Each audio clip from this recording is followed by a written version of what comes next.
Em 1902, um arqueólogo britânico encontrou uma tábua suméria tão perturbadora que decidiu escondê-la do público. O texto descrevia algo impossível, uma passagem para o interior da Terra.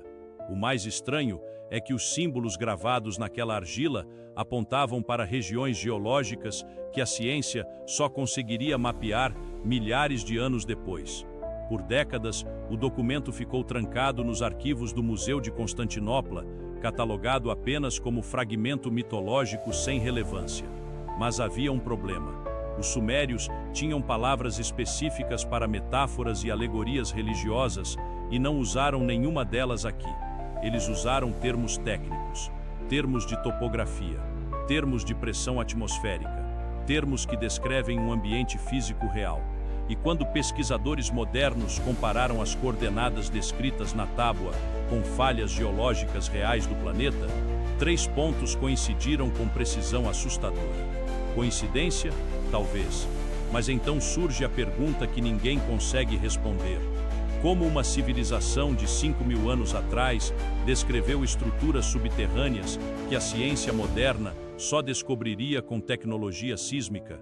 A história começa na antiga Mesopotâmia, uma das regiões mais misteriosas do mundo antigo. Foi ali que os sumérios construíram cidades monumentais, criaram a escrita cuneiforme e desenvolveram conhecimentos astronômicos tão avançados que até hoje intrigam arqueólogos e historiadores.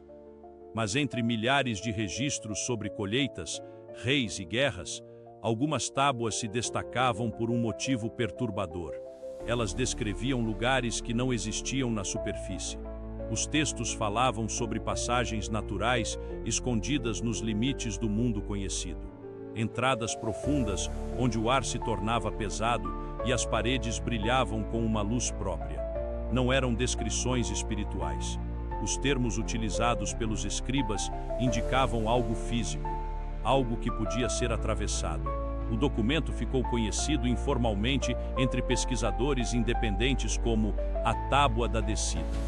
E existe um detalhe que torna tudo ainda mais estranho.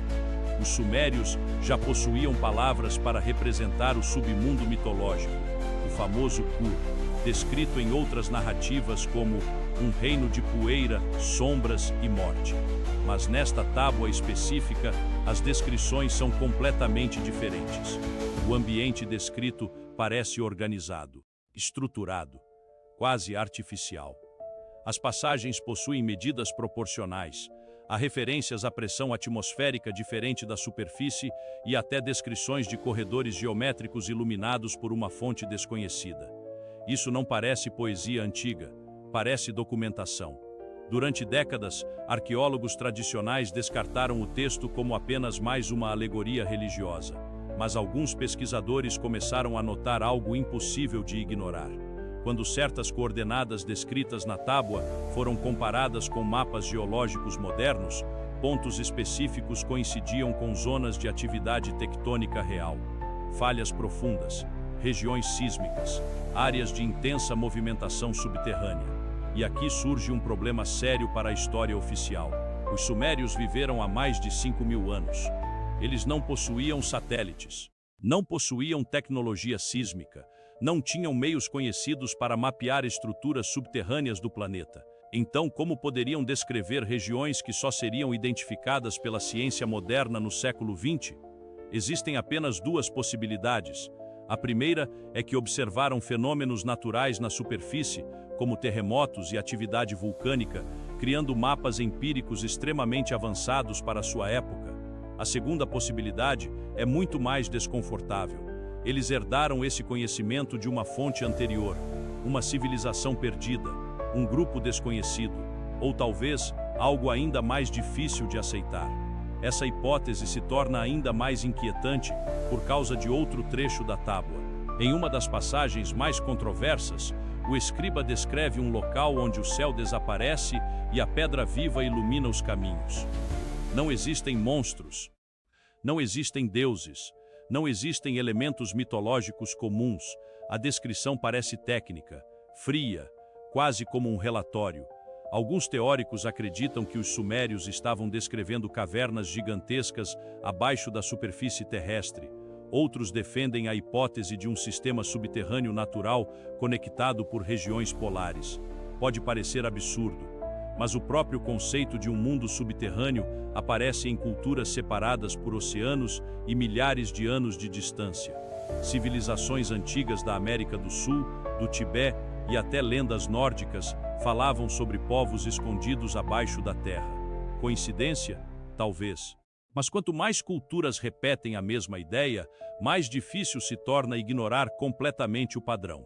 E então chegamos à parte mais perturbadora da tábua: o final. O documento termina abruptamente com um aviso, não uma oração, não uma profecia, um aviso.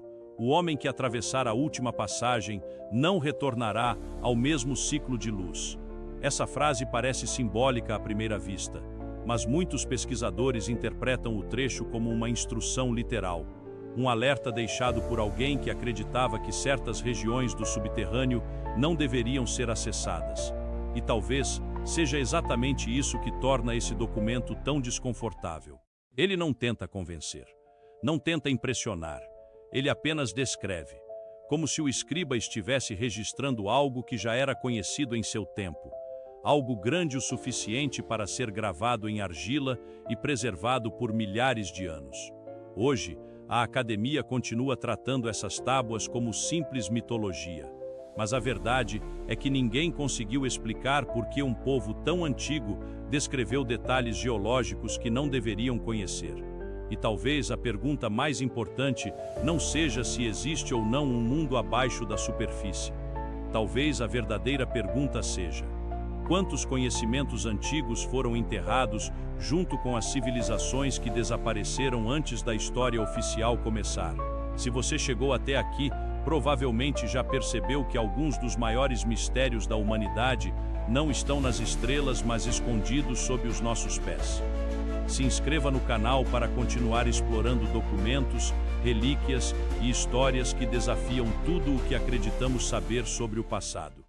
E me conta nos comentários: você acha que os sumérios estavam descrevendo apenas um mito ou algo que realmente existia?